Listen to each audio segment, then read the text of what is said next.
जय नमस्कार साथियों। जैसा कि कल मैंने आपको अपने वीडियो में बताया था कि हम सोशियोलॉजी, इकोनॉमी और एंटरप्रेन्योरशिप की क्लासेस चालू कर रहे हैं, क्योंकि आप देख सकते हैं कि प्रीलिम्स में 90 दिन का समय है। जब तक आप प्रीलिम्स कवर करेंगे और जैसे ही प्रीलिम्स निकलता है तो आपको मेंस के लिए पैनिक होगा कि आपके पास में ये जो 3 बड़ी यूनिट्स जो ऐड करी गई हैं 150 नंबर की, उनके लिए कंटेंट कहां से मिलेगा। तो हम आज ही से इसका कंटेंट प्रिपेयर करना चालू कर रहे हैं। ये कंटेंट डेली आपको वीडियोस के फॉर्म में हमारे एप्लीकेशन पर मिलेगा।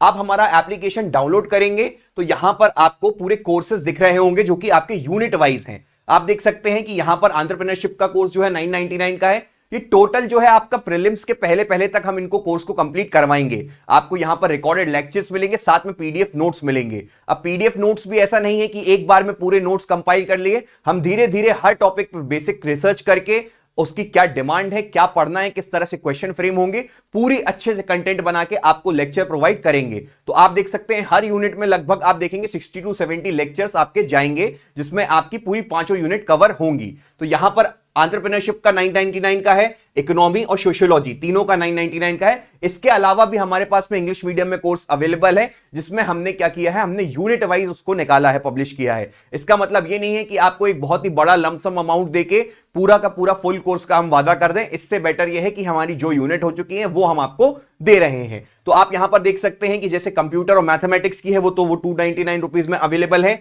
आप देखेंगे जनरल साइंस जो है वो 299 पे अवेलेबल है।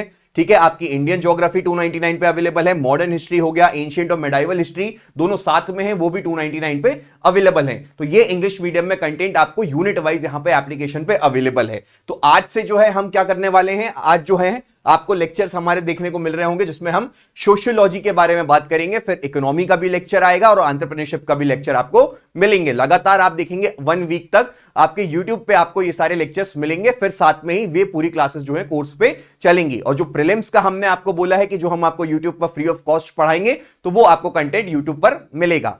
तो आज का ये जो लेक्चर रहने वाला है, इसमें हमारे साथ में शुभम सर जुड़ेंगे, जो कि आपको आज पूरा सिलेबस डिकोड करवाएंगे। किसका? पेपर 2 पार्ट बी सोशियोलॉजी की यूनिट 1 का, जो कि आप देख सकते हैं बेसिक कॉन्सेप्ट्स ऑफ सोशियोलॉजी है, जिसमें आपका ये सिलेबस दिया हुआ है। तो ये सिलेबस में क्या है और हमारा क्या प्लान होगा, हम सिलेबस के सब टॉपिक्स आपको बताएंगे, पूरे रिसर्च टॉपिक्स हैं कि क्या क्या इस चैप्टर की डिमांड रहेगी। तो ये जो है आपके साथ में शुभम सर डिस्कस करेंगे। आइए सर। Thank you sir.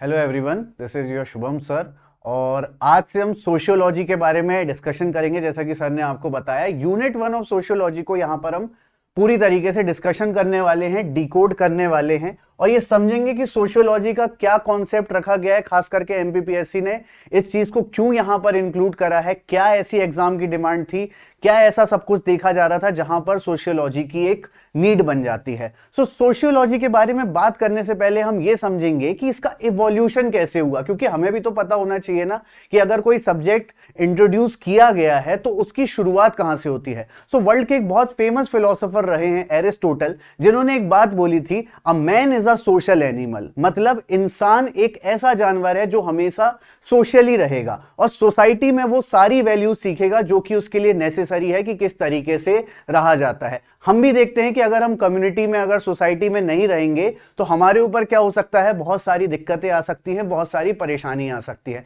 तो सोशियोलॉजी एक ऐसा सब्जेक्ट है जिसका हमें एथिकल वैल्यूज से भी कहीं ना कहीं जुड़ाव देखने को मिलेगा और साथ ही साथ सोसाइटी की सारी जो वैल्यूज होती हैं वो भी हमें यहां पर समझ में आएगी। एज अ ऑफिसर हम उन वैल्यूज को अपनी लाइफ में इंक्लूड कर पाए, इसलिए ये सब्जेक्ट यहां पर शामिल किया गया है। इसमें एक और इंपॉर्टेंट बात यह आ जाती है कि जब भी सोशियोलॉजी देखा जाता है तो उसको एक तो दुनिया के पर्सपेक्टिव में देखा जाता है कि पूरे वर्ल्ड में सोशियोलॉजी का क्या महत्व रहा है, और साथ ही साथ भारत में जिसको खास करके एक शब्द दिया गया है इंडोलॉजी, जीएस घुरे साहब थे, उन्होंने इंडोलॉजी वर्ड दिया, मतलब इंडिया की जो सोशियोलॉजी है वो किस तरीके से काम करती है, ये मेन पर्सपेक्टिव था हमारा। एमपीपीएससी में यहां पर जो सोशियोलॉजी जोड़ा गया है वहां पर ज्यादा फोकस किया गया है इंडोलॉजी या फिर इंडिया की सोशियोलॉजी के बारे में। तो भारत की सोशियोलॉजी किस तरीके से है, भारत में सारी चीजें किस तरीके से हैं, वो सारे पॉइंट्स तो हम समझेंगे ही, लेकिन जो यूनिट 1 है वहां पे क्या बात की गई है, वहां पे बात की गई है बेसिक कॉन्सेप्ट्स ऑफ सोशियोलॉजी, जहां पर सोशियोलॉजी के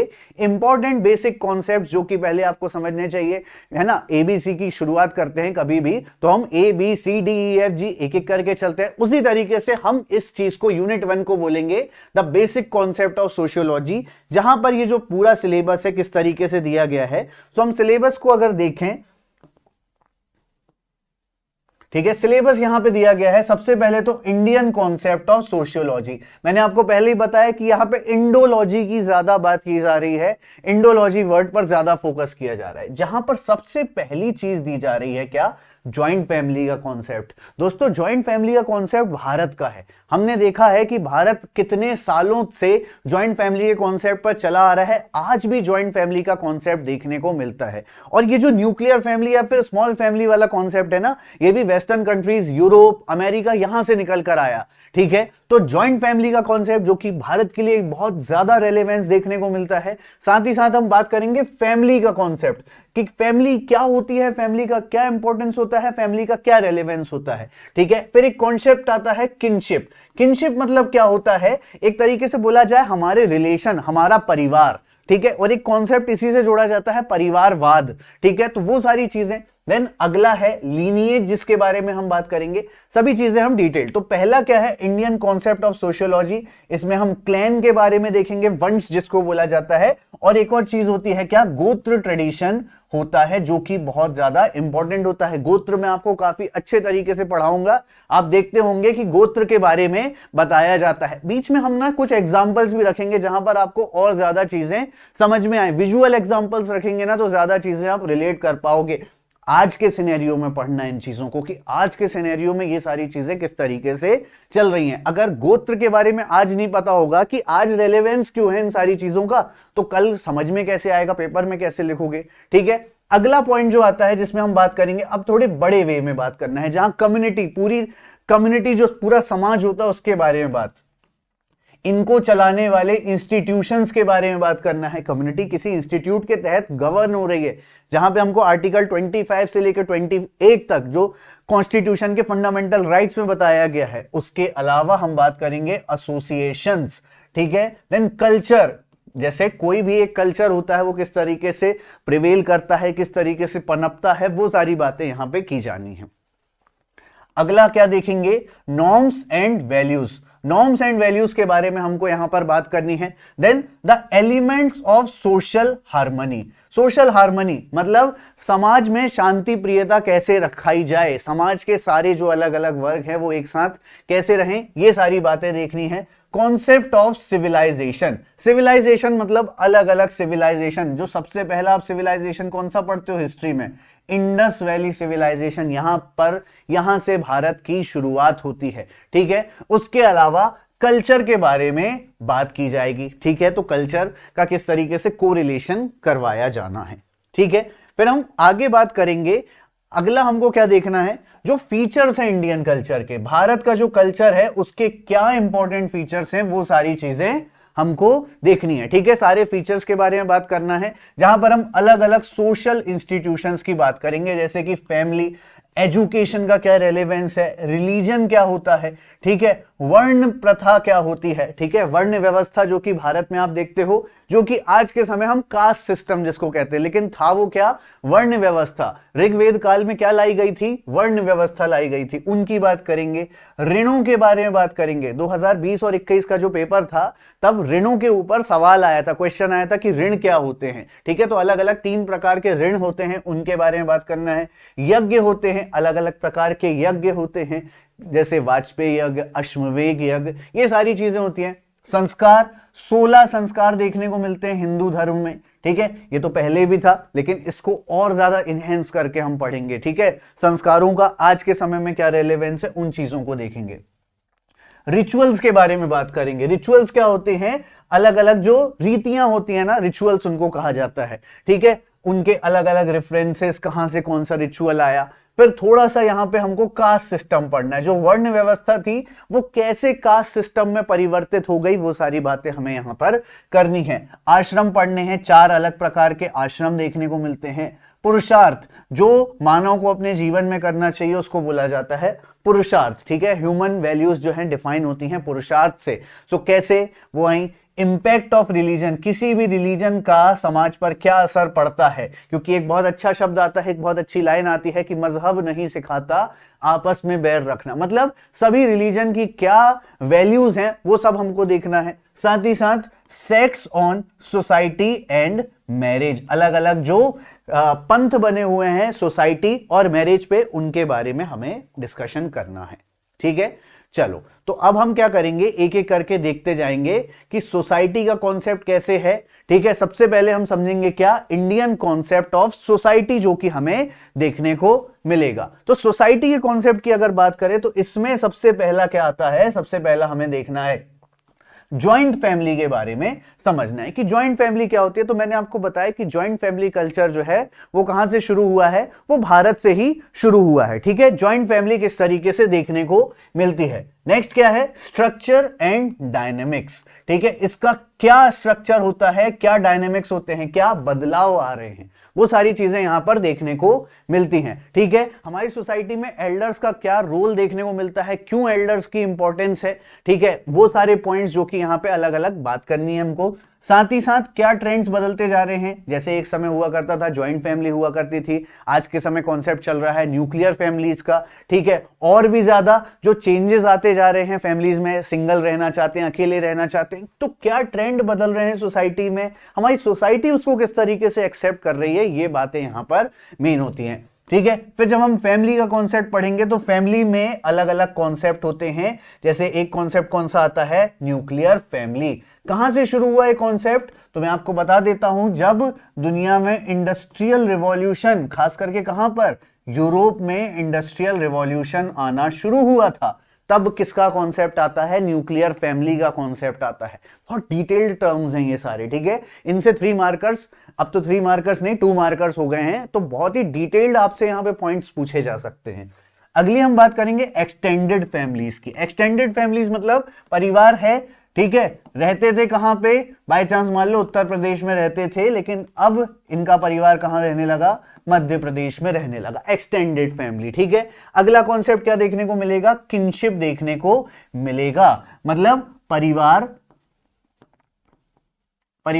का एक कॉन्सेप्ट कि क्या होता है, यहां पे आसान भाषा में समझो, राजा का बेटा क्या बनेगा, राजा बनेगा, ठीक है। ये वाली लाइन सुनी होगी, राजा का बेटा राजा बनेगा। लेकिन एक जो राजा हुआ करते थे अलाउद्दीन खिलजी, उन्होंने एक कॉन्सेप्ट दिया था, किंगशिप नोज नो किंगशिप, मतलब राजा का बेटा राजा बनेगा ऐसा जरूरी नहीं है। या फिर इसको दूसरे टर्म्स में भी कई लोग रिलेट करते हैं कि अगर आप राजा की जान पहचान के हो तो आपके सारे काम जल्दी हो जाने चाहिए, है ना।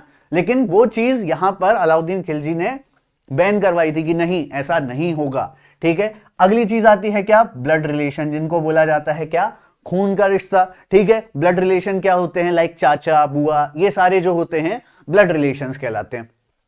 एफिनल रिलेशन मतलब क्या होता है, एफिनल का मतलब होता है मैरिज के थ्रू बनाया गया रिलेशन, ठीक है। शादियां होती हैं उनको बोला जाता है क्या, मैट्रिमोनियल अलायंस बोला जाता है। अगला कॉन्सेप्ट जो देखेंगे वो क्या है, लीनिएज। लीनिएज मतलब क्या है, इसको समझो लीनियर टर्म्स में, ठीक है। लीनियर टर्म्स में मतलब एक लाइन चली आ रही है, तो आपके कोई दादाजी परदादाजी कोई रहे होंगे, ठीक है। जैसे रिसेंटली मैं न्यूज़पेपर में पढ़ रहा था कि जो राम जी के पुत्र थे, राजा रामचंद्र जी के जो पुत्र थे, नाम था जिनका कुश, कुश के लगभग 199 पोता जो रहा होगा, वो आज के समय में कौन है, अयोध्या के रिप्रेजेंटेटिव हैं। तो ये क्या है, अयोध्या का ये पूरा लीनिएज देखने को आपको मिलता है, पूरा स्ट्रक्चर देखने को मिलता है। जैसे मुगलों के बारे में बात करें, सो मुगलों का लास्ट जो पॉइंट देखने को मिलता है वो कौन सा देखने को मिलता है, बहादुर शाह जफर। उनके बाद कोई देखने को नहीं मिला, ठीक है। इसके बाद अगली चीज क्या आती है, क्लैन आता है। क्लैन मतलब क्या होता है, वंश होता है, ठीक है, तो वंश के बारे में बात करेंगे, किस तरीके से वंश होते हैं, वंशवाद किस तरीके से होता है, ये सारे रेलेवेंस यहां पर देखेंगे। अगला क्या है, गोत्र ट्रेडिशन। ठीक है, तो हिंदू धर्म में गोत्र ट्रेडिशन एक बहुत इंपॉर्टेंट चीज होती है। ठीक है, समगोत्र की बात करेंगे, समगोत्रीय विवाह होते हैं कि नहीं होते हैं। सो बहुत सारा यहां पे क्या है, पढ़ने को देखने को हमें मिलेगा।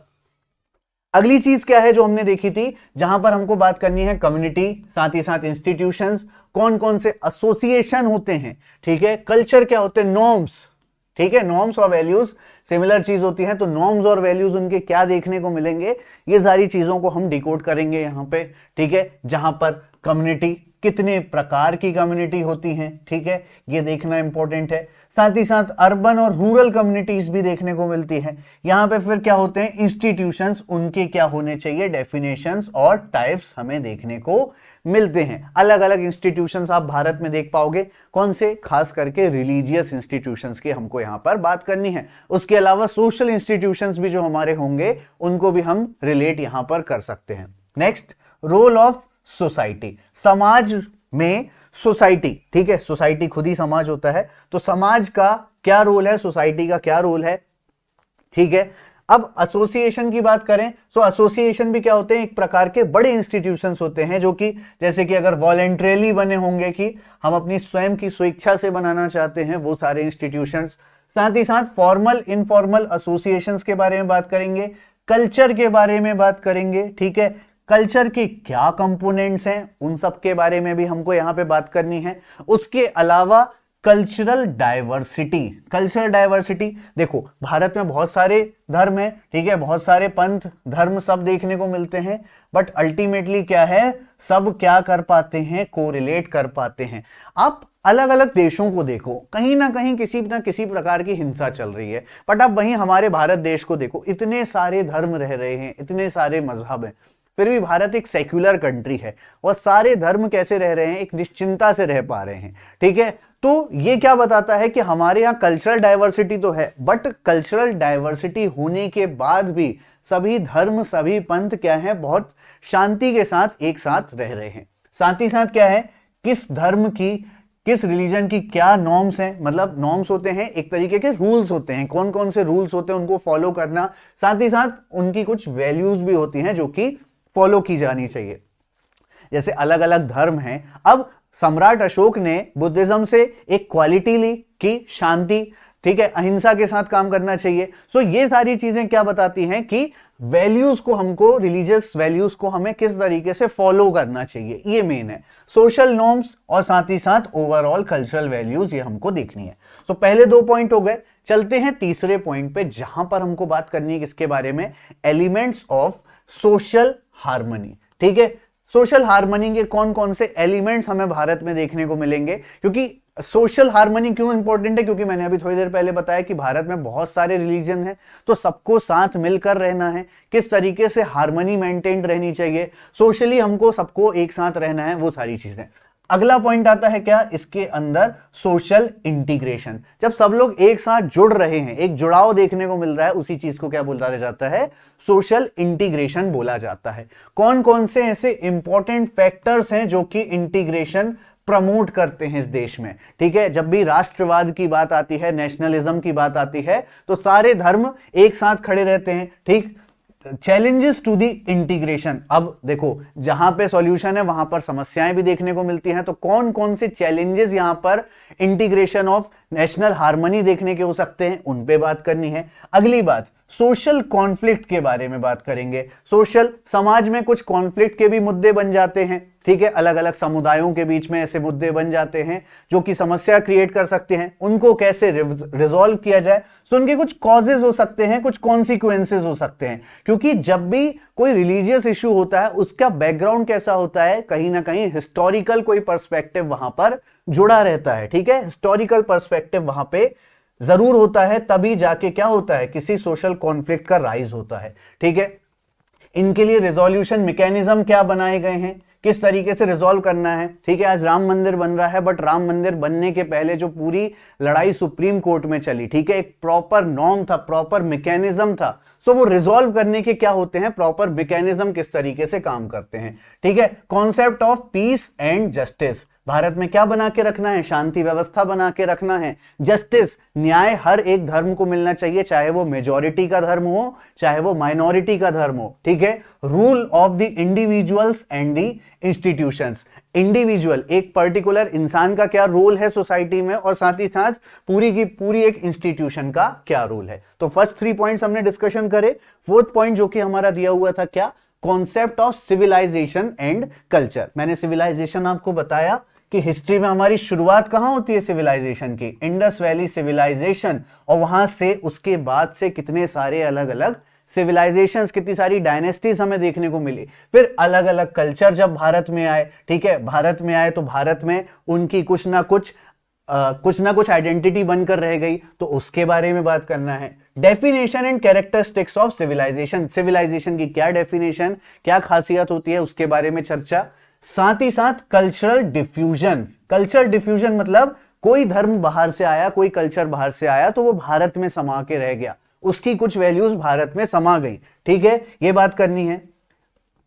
साथ ही साथ कल्चरल एसिमिलेशन, जब अलग अलग कल्चर्स एक साथ आके क्या होते हैं, एसिमिलेट होते हैं, मतलब जुड़ते हैं, तो उनके बारे में चर्चा करनी है। यहां पे पूरे डिटेल्ड पॉइंट देखने को मिलेंगे। साथ ही साथ कल्चरल रिलेटिविज्म, रिलेटिविज्म मतलब आज के समय में उनको किस तरीके से आप रिलेट कर पा रहे हो, किस तरीके से समझ पा रहे हो, ये सारी बातें करनी है। ठीक, आखिरी पॉइंट इसका क्या है, salient features of the Indian culture. अब जब भारत को आप पूरा एज अ कंट्री देखते हो, तब आपको यहां पे बहुत सारे डाइवर्सिफाइड कल्चर्स के बारे में बात करनी है, उनको आपको समझना है। फिफ्थ पॉइंट में हम बात करेंगे क्या, अलग अलग सोशल इंस्टीट्यूशंस के बारे में। ठीक है, हमने जहां फैमिली पढ़ा तो फैमिली एज अ कॉन्सेप्ट पढ़ा था, but as a institution family किस तरीके से रोल निभाती है। जब कोविड का समय था, ठीक है, हो सकता है किसी इंसान को फाइनेंशियली कोई प्रॉब्लम हो, बट फैमिली क्या रोल निभाती है कि चलो कोविड का टाइम है तो एक तरीके से कोई नहीं कमा पा रहा है तो फैमिली का दूसरा सदस्य कमा रहा है, तो फैमिली तब एक इंस्टीट्यूशन की तरह ऐसे ही काम आती है। ठीक है, फैमिली के फंक्शंस क्या है, सबसे पहली चीज फंक्शंस हमको देखने हैं फैमिली के अलग अलग, क्यों फैमिली इंपॉर्टेंट है, फैमिली का होना क्यों जरूरी है। आज हम देख रहे हैं दुनिया में लोग लोनलीनेस के कारण मर रहे हैं, लेकिन भारत में देखें तो फैमिली का कॉन्सेप्ट है, इसलिए बहुत सारी लोनलीनेस की समस्या भारत में देखने को नहीं मिल रही है। चेंजिंग फैमिली पैटर्न्स, इस पे तो हमें एक लंबा डिस्कशन करना है, जहां पर हम ज्वाइंट फैमिली जो कि भारत का कॉन्सेप्ट था, लेकिन इंडस्ट्रियल रिवॉल्यूशन के बाद जो न्यूक्लियर फैमिली का कॉन्सेप्ट आया, वो सारी चर्चा हमें करनी है। ठीक है, एजुकेशन किस तरीके से इंपॉर्टेंट है, ठीक है, आज के समय में एजुकेशन का क्या रेलेवेंस है, इंडियन पॉलिटी से भी इस पॉइंट को हम जोड़ेंगे। ठीक है, साथ ही साथ फॉर्मल एंड इनफॉर्मल एजुकेशन। ठीक है, formal and informal education PSC के सिलेबस में ये कुछ पॉइंट्स पहले भी थे, जहां पर हम अलग अलग बात करा करते थे, फॉर्मल एजुकेशन किस तरीके से होता है, इनफॉर्मल एजुकेशन किस तरीके से होता है। ठीक है, अगला देखते हैं, role in socialisation.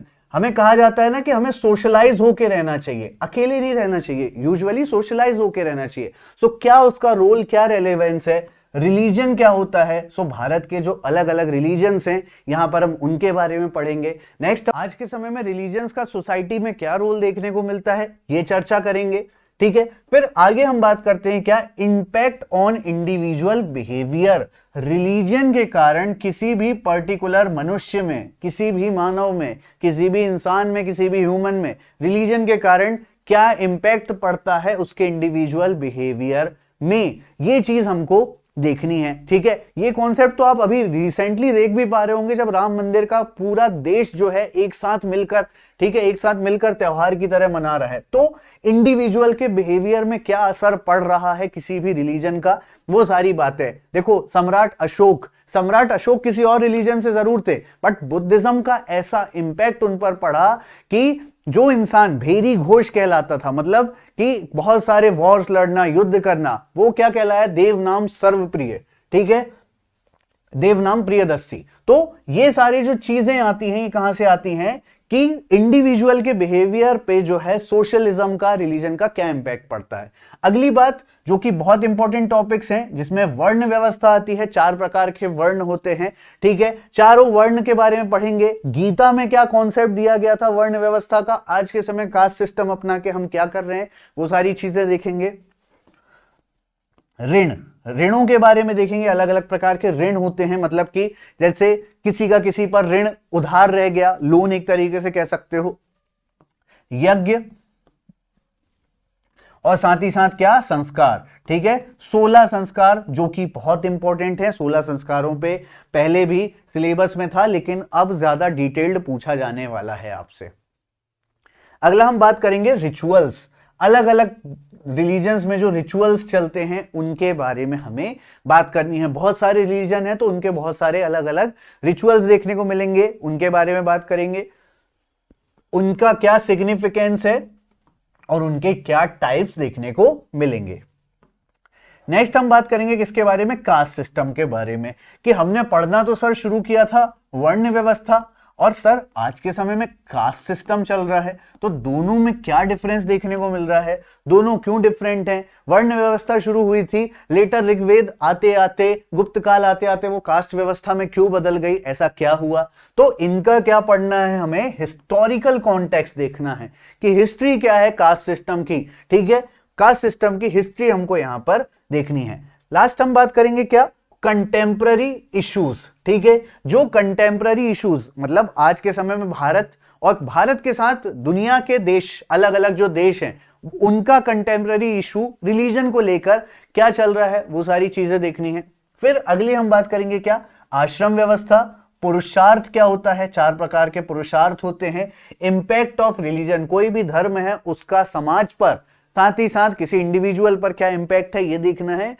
Sex on society and marriage, जो अलग अलग समुदाय बने हुए हैं, सोसाइटी और मैरिज, उसके ऊपर हमें यहां पे क्या करना है, चर्चा करना है। तो सबसे पहले क्या है, आश्रम व्यवस्था देखने को मिलती है, ठीक है। चतुर्थ आश्रम होते हैं, 4 प्रकार के आश्रम होते हैं, जो कि क्या डिफाइन करते हैं, स्टेजेस ऑफ लाइफ की अलग अलग स्टेजेस होती हैं, ठीक। साथ ही साथ स्पिरिचुअल डेवलपमेंट के बारे में बात करेंगे हम। पुरुषार्थ क्या होते हैं, 4 प्रकार के पुरुषार्थ, इनके बारे में भी हम डिटेल्ड एनालिसिस चर्चा करेंगे। गोल्स ऑफ लाइफ, जीवन के क्या लक्ष्य होने चाहिए, इस पर हमें चर्चा करनी है, जीवन के क्या लक्ष्य होने चाहिए। साथ ही साथ मोरल एंड एथिकल प्रिंसिपल्स, जहां पर हमको बात करनी है कि समाज में रहने की मोरल वैल्यूज क्या है, और साथ ही साथ नैतिक एथिकल वैल्यूज हमें क्या देखने को मिलेंगी। Impact of religion on society, समाज पर धर्म का, पंथ का क्या असर है। सोशल कोहेशन, मतलब कोहेशन मतलब क्या होता है, एक साथ मिलजुल कर रहना। सोशल चेंज, समाज में क्या बदलाव आ रहे हैं। साथ ही साथ रिलीजन का मैरिज पर क्या असर है, मैरिज के अलग अलग रिचुअल्स कौन से होते हैं, ठीक है। जैसे हिंदू धर्म में 8 अलग प्रकार की हम मैरिजेस देखते हैं, उनके बारे में। इंटरफेथ मैरिजेस हमें देखना है कि अलग अलग जो धर्म होते हैं उनके बीच में जो शादियां होती हैं, अलग अलग जो कास्ट होती हैं उनमें जो शादियां होती है, जिसको इंटरकास्ट मैरिज भी बोलते हैं, ये सारे concept. Changing trends in marriage, marriage में आज के समय में क्या चेंजेस आ रहे हैं, क्या नए ट्रेंड्स आ रहे हैं, वो सारे भी हमें देखने हैं, ठीक है। ट्रेंड्स बहुत सारे चेंज हो रहे हैं, आप देखते हैं आज के समय में मैरिज जो है, भारत की अगर बात करें तो भारत में मैरिज जो है एक बहुत बड़ा कॉन्सेप्ट बन चुका है, ठीक है। एक बहुत बड़ा, मैं ये बोलूं इकोनॉमिक के टर्म्स में बात करें तो बहुत बड़ा मार्केट भी क्या है, मैरिज है। सो ये सारी जो चीजें हैं जो कि सोशियोलॉजी के यूनिट 1 है, उसको आज हमने डिकोड करने की कोशिश करी, ठीक है। इसी सिलेबस के अकॉर्डिंगली हम यूनिट 1 को शुरू करेंगे, ठीक है। कोशिश ये रहेगी कि ये कॉन्सेप्ट आप ज्यादा अच्छे से विजुअलाइज कर पाएं और अपने अच्छे अच्छे सिनॉप्सिस नोट्स बना पाएं। पीडीएफ नोट्स हम आपको प्रोवाइड करेंगे, बट आपकी एक ड्यूटी और बच जाती है कि जो आपका कंटेंट है उसको आप कैसे और अच्छे से डिफाइन कर पाएं और अच्छे से समझ पाएं, तो आपको हेल्पफुल हो पाएगा, ज्यादा वैल्यूएबल कंटेंट आप तक डिलीवर हो पाएगा, ठीक है। तो ये सोशियोलॉजी का यूनिट 1 था जिसके बारे में हमने डिस्कशन किया, ठीक है। इसके वीडियोस अभी आपको YouTube पे ही मिलेंगे, फिर इसके बाद सारे एप्लीकेशन पर मिलना शुरू हो जाएंगे, ठीक है। कॉन्सेप्ट किस तरीके से समझना है, इन सारी चीजों पर फोकस करने पर ध्यान रखें। ठीक है, धन्यवाद, जय हिंद।